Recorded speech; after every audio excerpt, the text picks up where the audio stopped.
welcome. Welcome to episode 1. If you haven't met me yet, I'm Fran Excell. I am a mindset and personal development coach, and I'm on a mission to help other women find their positive pants and realize that you really can live a life that you absolutely love, that fulfills you every single day. So today is the first of many Mondays, Mindset Monday. Get you in the right frame of mind for the week ahead. So what I'm going through today, journaling. Right. Journaling is something I get asked about all the time because people have got a lot of assumptions about what it is, why they should do it. They hear all about the benefits, but don't really know what to do, how to start or anything. And they're like, but Fran, I'm not the Dear Diary type. Like, I just don't want to do it. So my subject for today is journaling for the non-Dear Diary type, because that's me. That's exactly me. I'm super passionate about this subject because, well, mainly because it changed my life in 5 minutes a day. So that's pretty good.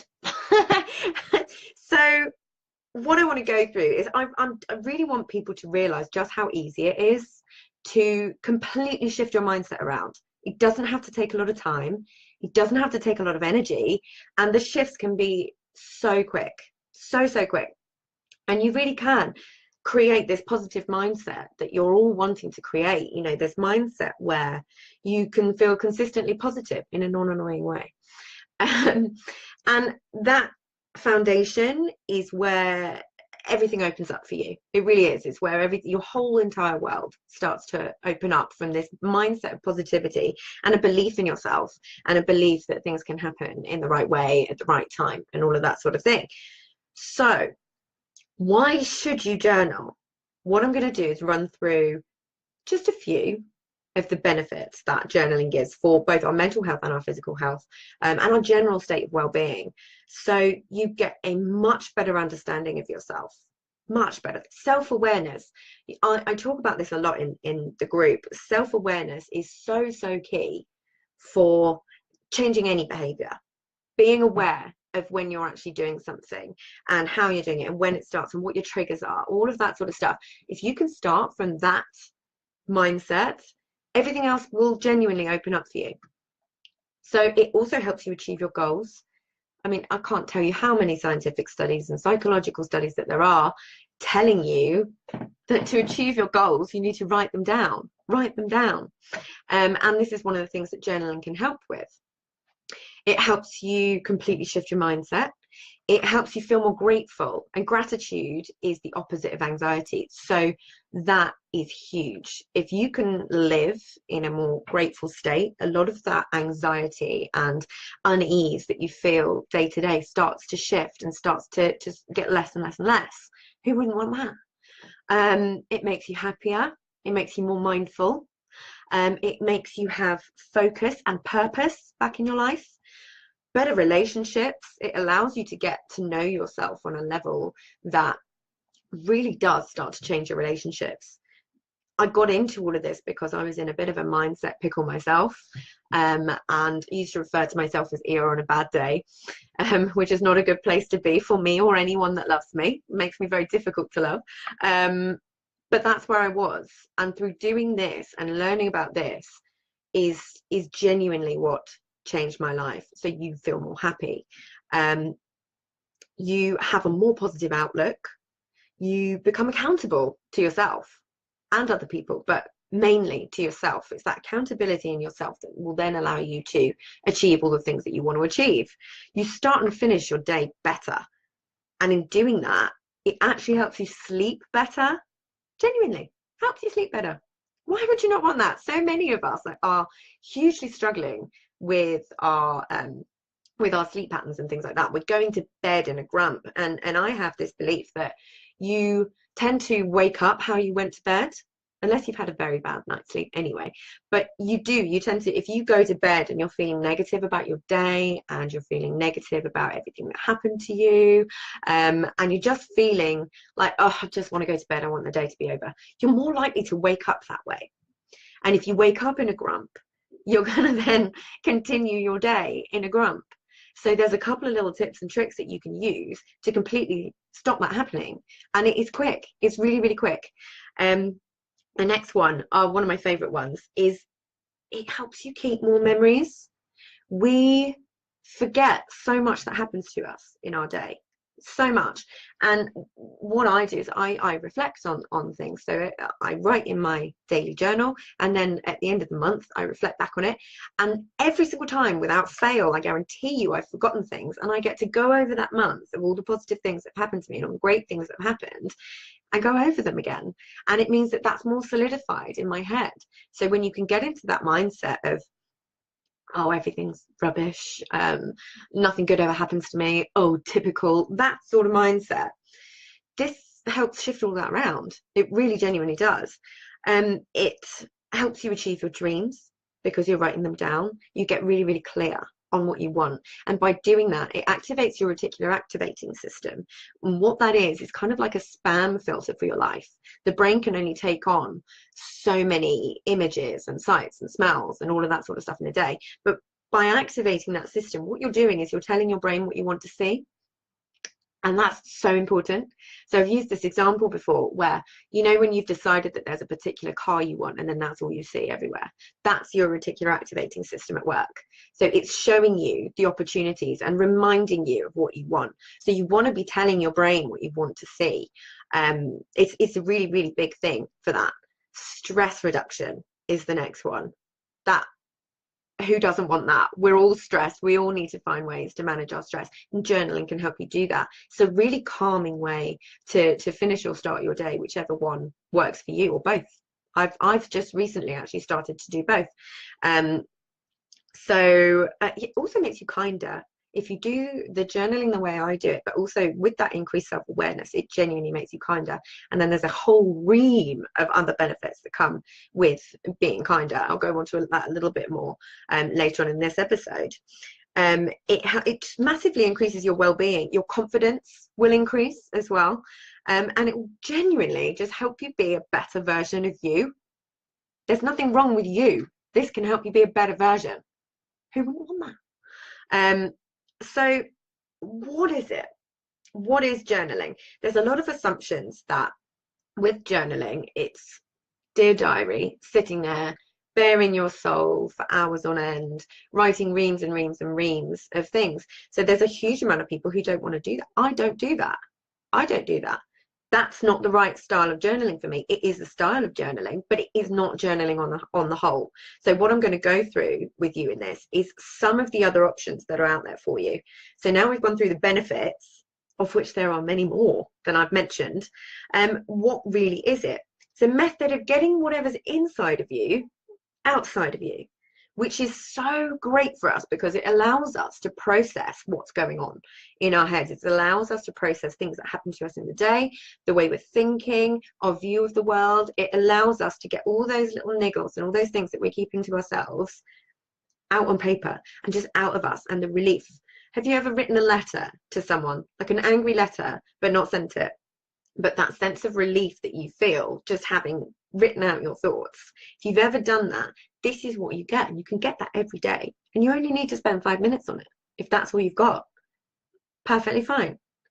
It's a personal development tool, and it is backed by science. That's the number one thing. If you take anything away from this, even if you think everything I'm saying is rubbish, it's not, but if you think that, please know this is backed by science. There's a reason that doctors, therapists, counselors, coaches, all these people dealing with health and well-being are recommending journaling to their clients and to people that they love and people that they know.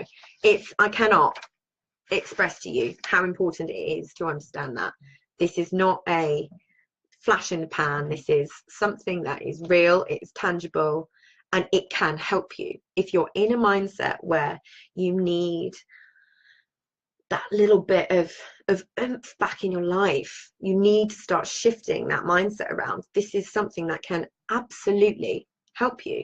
So how do you do it without, dear diary, reams and reams of bearing your soul? So there's a lot of different ways. My method is using prompts. I'm a huge fan of prompts, and I'm a huge fan of lists and reflection.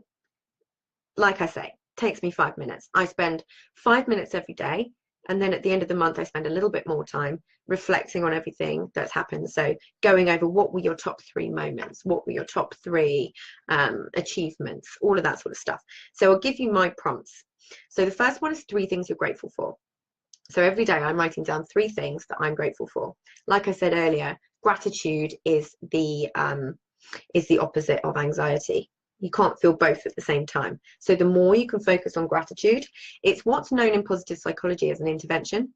And a lot of my prompts are positive psychology interventions. So again, they're backed in science, which is great. But 3 things that you're grateful for every day, and try and get a little bit specific about it. Try and be a bit more, rather than I'm grateful for my parents, say I'm really grateful for my supportive parents who always stand by me through everything, that sort of thing. And then it allows you to connect on that real emotional level. But you can be grateful for anything, even on those days where you're really, really struggling and all you want to do is be in a mood. If you start doing this and you start to think, you could be grateful that you found a penny on the floor. You could be grateful that the sun's shining. You can be grateful that it's not raining today. Whatever you want it to be, that's what it can be for you.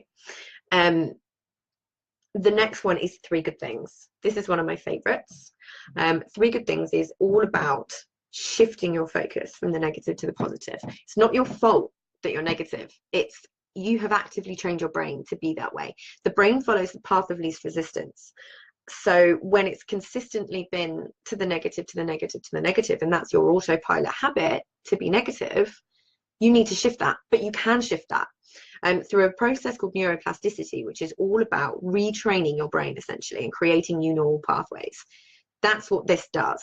So if you're predisposed to focus on the negative, you find 3 good things that happened in your day, whatever they may be, no matter how small, and that's what you focus on. And then what you'll find yourself doing is throughout the day, you will find yourself actively looking for them. And this whole process, then over time, it's not overnight, but then over time, this process becomes your go-to. It becomes your habit. So you then form a habit of positivity, which is what you want. I know so many of you have been talking to me about, how do I form a consistent positive mindset? How do I do that? This is one of the ways that you can do that. The next one is random acts of kindness. Now this is one that I absolutely love. So it does what it says on the tin. You do a random act of kindness, give someone a compliment, chat to the person at the checkout, whatever it is that you want to do. That makes that person feel good, which makes you feel great. So there's this whole double whammy effect, and it just gives you a real buzz. It completely shifts your vibration to the positive. Sorry, dogs. Don't get dogs, do get dogs. Random acts of kindness. So how many people I made smile is something that I add to that. I used to, when I was really, really down, I would challenge myself, and I started this about 1.5 years ago, maybe a little more, about how many people I could make smile in that day. Because especially if you're commuting to your job and there's a lot of people being miserable or grumpy chops or whatever it may be, if you can try and get them to smile in some way, or even if you just smile at them, which tends to make people relax and smile back, that was something that I found really, really helped me in my day. Because you can very often get, if somebody cuts you up in the car or something like that, it can fluster you and it can set the tone of your day. So by doing this, the random acts of kindness and the how many people I made smile, they're just little journal prompts. That's all they are, but they change your whole thought process for your day. And then the last one that I use is what I want and by when. So this is about the reticular activating system. So writing down your main goal or your dream. So you could do either. It can be your overarching dream, the house and country and the life you want to live, what your ideal day is. All of that sort of stuff can come under this category. But then also it can just be your general goals. So I want to lose a stone by 10th of September 2018, whatever it may be. Then what it does, it helps you to find all the opportunities to do that. So it's a great one again. Now, other forms of journaling. Everybody believes that you need to go buy a big blank journal and sit there staring at a blank page. You don't. You can use my prompts. There are thousands of prompts, and I'll be consistently adding more and more and more into the group. And into my content, because it's something that people are asking for left, right and center. So I will be doing more of that. A lot more lists. So things like, for example, list 20 things that you like about yourself. That is an amazing one for when you're really struggling with your self-image and self-doubt and things like that. Another one is list your achievements in life. All of these things. I've got hundreds and hundreds of different lists that I've written that I go back to if I'm ever feeling down. It's something that can really shift your mindset back around to the positive. So it's a really, really valuable thing to do. You can keep a digital journal. There are huge amounts of ways that you can do this. You can keep it digital. You can send an email to yourself.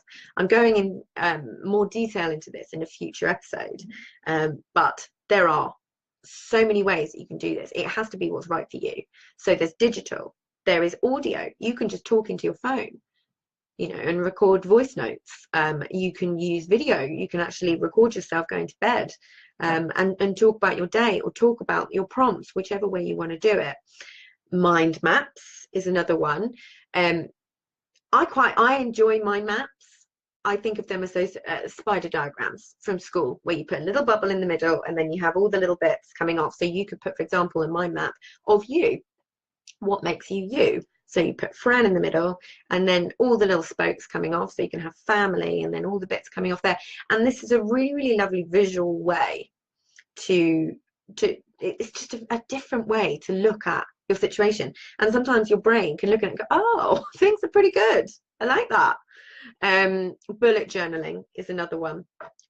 I find bullet journaling a little bit more on the productivity side, but we'll go into that in further detail because it's actually quite a big subject. But if you want to have a Google, if you think writing tiny little lists with bullet points and things like that for productivity is something that might be up your street, that is something to research.